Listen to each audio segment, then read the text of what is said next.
E aí os delegados falaram, pera um pouquinho, você é casada com delegada? Ela falou, vamos pra sua casa. Chegou lá, o que acontece? Estava em cima de uma cômoda 2 pistolas. Uma pistola da doutora Ana Paula, que é carga da polícia. E uma segunda pistola, calibre 380, que é dela também, de uso particular. Estavam as pistolas ali. O que o delegado que estava investigando fez? Pega as pistolas, leva pra delegacia e... Sabe o caso que eu queria que você comentasse com a gente? O caso desse empresário com o Gari é um negócio meio estranho. Muito interessante. É um negócio muito estranho, cara. Começou com uma briga de trânsito, é isso? Não. Não? Não. Ah, o caso do Gari. Pensei que você está falando do caso de Interlagos, o caso do Gari. Vamos no caso do Gari. De Minas Gerais. De Minas Gerais, Esse caso é um caso emblemático, tá chamando a atenção das pessoas, pra você ter uma noção. No meu canal, na Cena do Crime, eu já fiz 6 vídeos, porque o caso, ele vem piorando. E o curioso, que eu não esperava, piorou pra esposa, que é delegada de polícia. Olha que loucura. Até a mulher tá envolvida. Não. Eu vou te contar aqui algumas coisas que pouca gente sabe, que eu fico entristecido, porque é uma colega de carreira, mas ela tem que responder pelo que ela fez. O que eu vou te contar? Vamos lá. Esse cidadão chamado René Júnior, que é um cara que toma anabolizante, todo inchado. Bombadão. Ele é bombado e narcisista. Aquele cara narcisista. Ele foi para Minas Gerais e ele conheceu a delegada Ana Paula e estava casado com ela há 3, 4 anos. Moravam num belo apartamento, tinha um belo carro, uma vida muito confortável. Ele é empresário do que mesmo? Ele não é empresário. Ele era diretor de uma empresa de alimentos. Mas eu não sei por que ele se fala que é empresário. Porque para você ser empresário, você tem que ter empresa. E ele não tem empresa. Então é mais uma das mentiras, porque eu vou provar daqui a pouco que o René Júnior é um mitômano. Ele é um grande mentiroso. Tudo na vida dele é uma mentira. Tudo. Ele criou um personagem muito importante que não é ele. Daqui a pouco eu vou te contar. Mas ele sai da casa dele às 8h40 da manhã, a mulher foi trabalhar e ele sai com um carro novo da BYD, um carro elétrico de cor prata, ele sai para trabalhar. E no meio do caminho ele vira uma rua e ele vê um caminhão de lixo. Todo mundo sabe que caminhão de lixo, você tem que ter paciência, você tem que parar o carro, tem que esperar. Os garis estão limpando. Ele, muito nervoso, ele abre o vidro, olha para a motorista, que é uma mulher, e fala para ela, tira essa porcaria daí. Ela fala, calma, eu tô com pressa, eu preciso trabalhar. Ela fala, calma. E ele fala, se você não tirar, eu vou tirar. Faz verbalização de um crime de ameaça. Nessa discussão, alguns garis se aproximam. Ele desce com uma pistola na mão. Quando ele desce com uma pistola, ele faz o movimento de armar aquela arma, só que ele não tem tanta habilidade, o pente caiu. Ele pega o pente, coloca na arma, e aí ele efetua um disparo, acerta o gari, entra no carro e foge. Ele foge... Sem trocar uma palavra? Nada. Sem ter um xingamento? Nada. Que cara maluco, velho. Ele sai de lá, vai trabalhar, depois do trabalho ele vai para casa, leva os cachorros para passear, e no final da tarde ele vai para onde? Ele vai para uma academia de ginástica de alto luxo no bairro do Estoril, em Belo Horizonte. Mas aí, este gari, que é o Laudemir Fernandes, ele foi socorrido e no hospital deu entrada em óbito. Um sargento da Polícia Militar que atendeu essa ocorrência e ficou realmente abalado com o que ele viu, ele foi conversar com quem? Com os garis que estavam lá. E perguntou, vocês viram a placa do carro? Só que tem um detalhe curioso, Júnior, eu vou até te perguntar. Essas placas novas, você consegue decorar essas placas novas? Não, é bem mais difícil. Concorda? Mistura número com letra. Porque antigamente era 2 letras e 4 números. Eu decorava com facilidade. Hoje, ninguém consegue decorar a placa do próprio carro. De ordem, E um dos garis que viu, ele falou, olha, seu sargento, eu vi 2 números e vi uma letra. Bom, quando o sargento disse isso, ele passa para um tenente, o tenente passa para a polícia militar e eles começam a fazer uma pesquisa na internet, na rede da polícia. E como o carro lá tem pouco BID, eles chegaram eventualmente no carro do René Júnior, mas não sabia que ele poderia ser ou não o autor. E nessa investigação, eles chegam aonde? Lá no mesmo dia, no final do dia, a morte foi 9 e pouco, eles chegaram por volta de 6 horas na academia, aonde o René estava treinando. Chegou lá, Eles perguntaram, o senhor tem um carro? Tenho, tá aqui no estacionamento. Nós podemos dar uma olhada no carro? Lógico, pode. Foram até o carro. E batia os números e batia a letra. Só que tem um detalhe que levou esse homem à cadeia. O policial sempre tem que perguntar para quem viu o homicídio, me descreva o autor. Ele falou, é um cara alto, branco, cabelo preto, Bombado. mas o cara é um monstro de forte. Quando falou isso e viu o René Júnior, eu falei, é ele. Então, a musculação, ele ser forte, levou a polícia a falar, isso é ele. Mas assim, a polícia pensa assim, porra, o cara matou alguém. O cara tá desesperado, esse cara tá fugitivo, esse cara não tá em casa, mas também não tá trabalhando, muito menos na academia, né?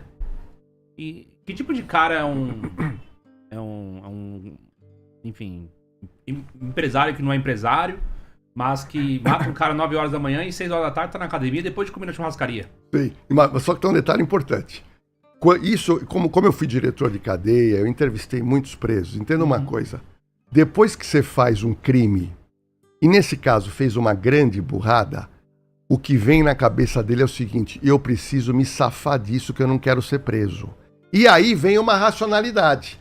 Tanto é que a polícia descobriu que ele ficou monitorando rádios e monitorando grandes sites para ver se aparecia alguma coisa. Ou seja, ele pensou racionalmente, eu preciso levar minha vida normalmente e dar sorte...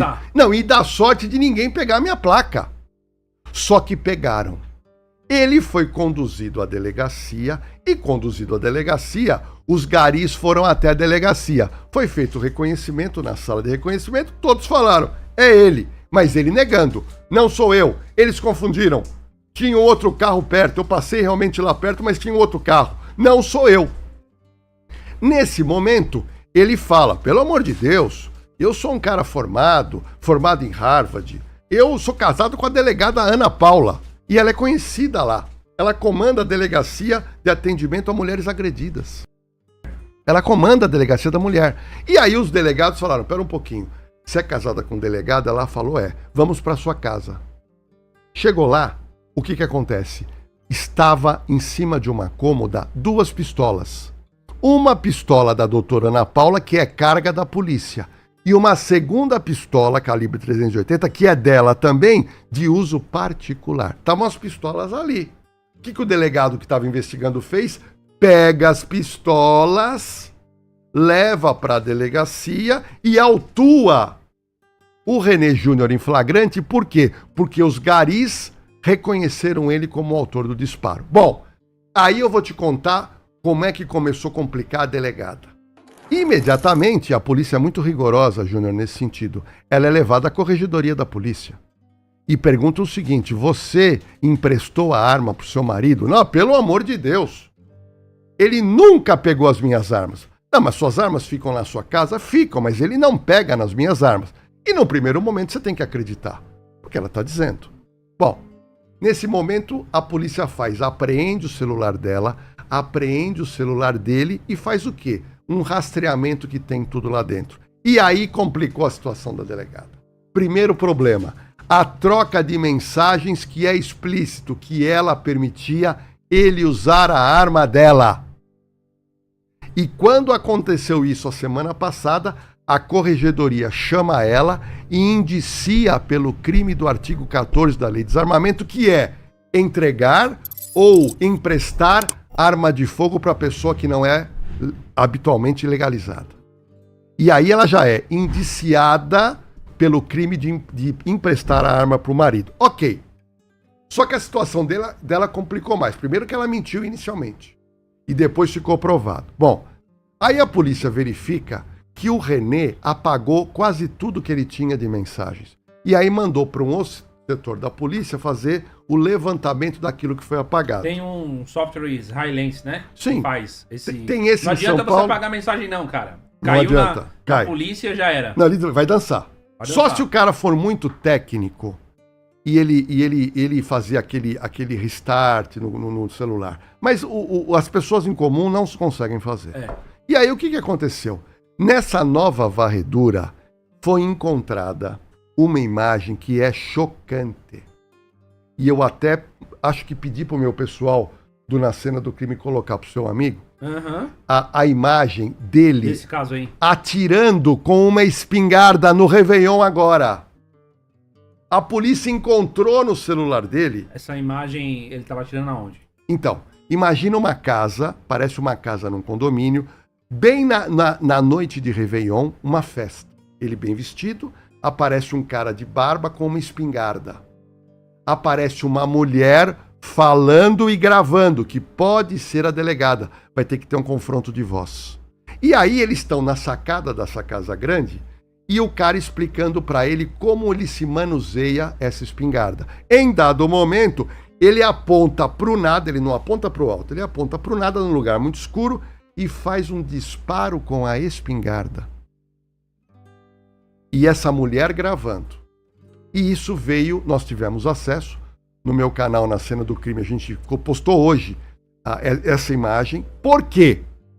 Primeiro, e eu até falo nesse vídeo que eu postei agora, eu falo o seguinte, a Polícia Mineira é obrigada a instaurar um novo inquérito para apurar quem é o dono da espingarda, quem que emprestou a arma para o René vai responder por crime, o René vai responder por outro crime, e se a mulher que é delegada estava lá e filmou, ela também está complicada.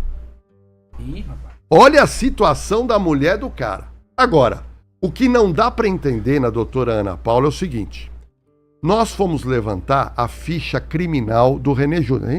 Eu imaginava que ele não tinha nenhuma passagem. Eu imaginava.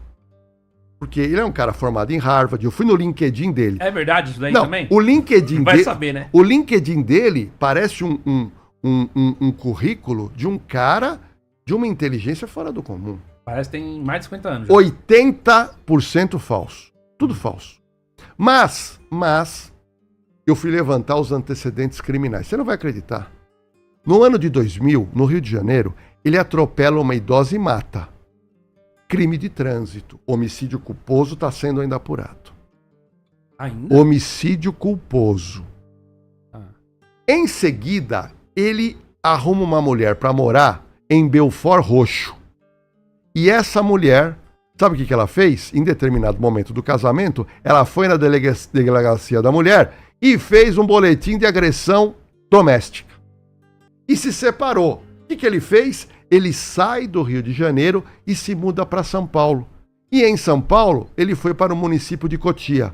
E no município de Cotia, ele junta com uma mulher. Júnior, você não vai acreditar. Essa mulher foi na delegacia, fez um BO com ele, dizendo que ela foi agredida e teve um osso fraturado. Nisso ela abandona São Paulo e vai para Minas. Mas a pergunta que não quer calar, a delegada de polícia, mulher dele, sabia ou não desses antecedentes? Será que uma mulher apaixonada, mesmo delegada, ela deveria ter levantado, ou não levantou, ou levantou e ele contou alguma história e ela acreditou? O que você acha, Júnior? Não tem como achar que contou uma história e ela acreditou. Ela é delegada. Você entendeu? É. E ele tem uma ficha... Como... Você concorda? Como. Ele tem uma ficha criminal. O que aconteceu? Esse caso está tão emblemático que uma colega dela, delegada, e uma amiga juíza foram na internet fazer uma defesa da doutora Ana Paula. Tá. Dizendo que ela não sabia que o marido tinha batido em mulher. Mas, me desculpe essa juíza, me desculpe a delegada amiga. É muito difícil não acreditar que a esposa não fez o mínimo de uma consulta em relação ao marido. Outra coisa, ele disse na audiência de custódia que ele era maçom. Eu fui levantar, não é maçom. Ele disse na audiência de custódia que ele era amigo do secretário de Justiça de Minas. O secretário de Minas foi a público e falou, eu não conheço esse cidadão. Ou seja, um cara completamente mitomaníaco. Ele criou um personagem para ele. Ele é um cara muito bem sucedido, é um cara bonito, é um cara esportista. E ela caiu nessa história, mas é óbvio que eu entendo que é muito difícil acreditar que ela não sabia desse passado dele e acreditou em tudo que ele disse e não fez nenhum levantamento. Qual seria uma desculpa? Vamos supor que ele contou pra ela, ó. Ela descobriu, certo? Aí ele contou pra ela uma história. Não.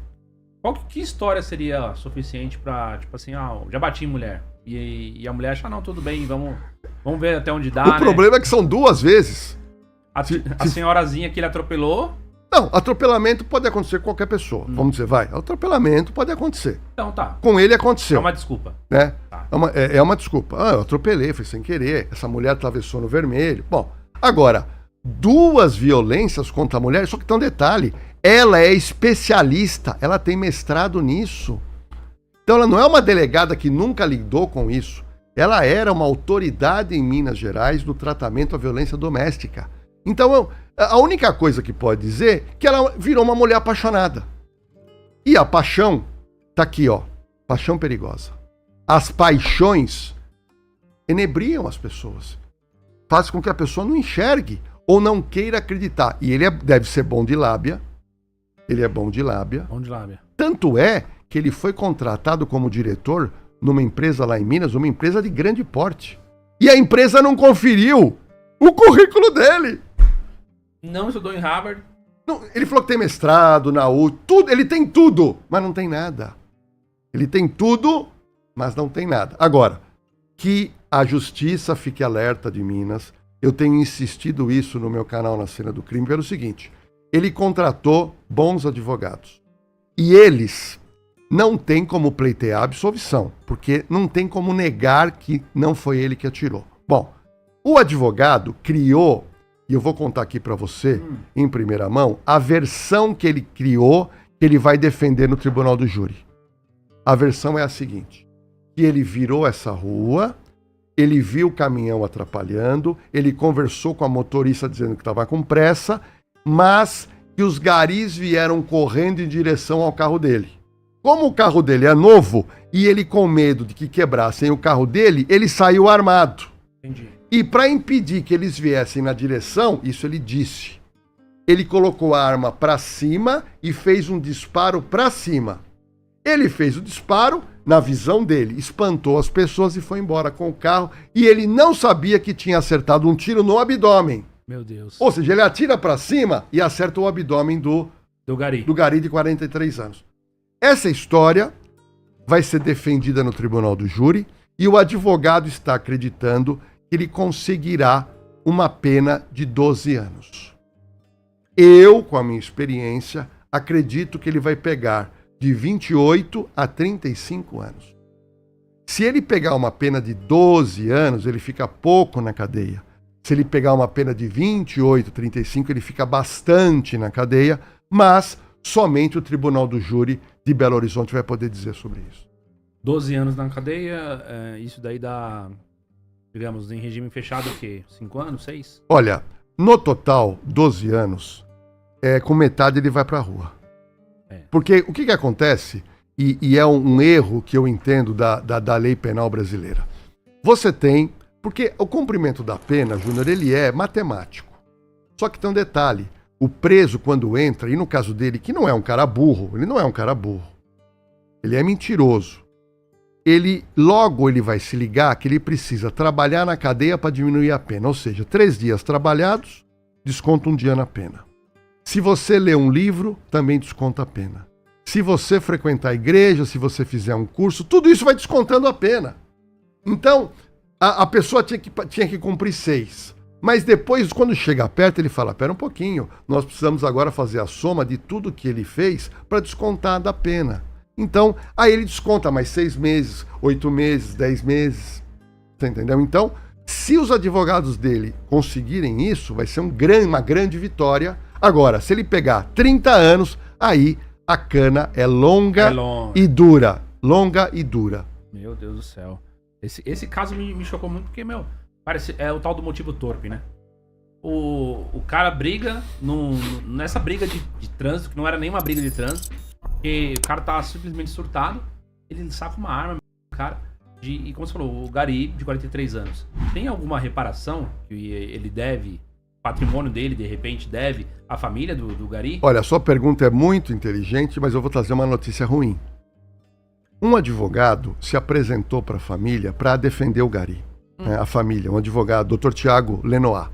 E o Dr. Tiago imediatamente peticionou ao juiz pedindo o bloqueio de 3 milhões de reais de bens e dinheiro do casal. Porque ele não quer a reparação que só ele paga, ele quer incluir a delegada também. A arma é dela, né? Você entendeu? E aí, O juiz, no despacho, disse que não. Ele falou que ainda é prematuro, porque não tem denúncia pronta. Então, o juiz, neste momento, negou o quê? O bloqueio desses bens. Isso me preocupa porque, se não tem bloqueio e a outra parte, de uma maneira ou de outra, ela está preocupada, ela some com os bens. Ela tira o dinheiro da sua conta, vende carro, vende carro. Aí quando lá na frente mandar bloquear, não tem nada, não tenho mais nada, eu perdi, eu não tenho mais nada. Então, nesse ponto, ele já obteve uma vitória de não ter bloqueado 3 milhões de reais em bens e dinheiro do casal.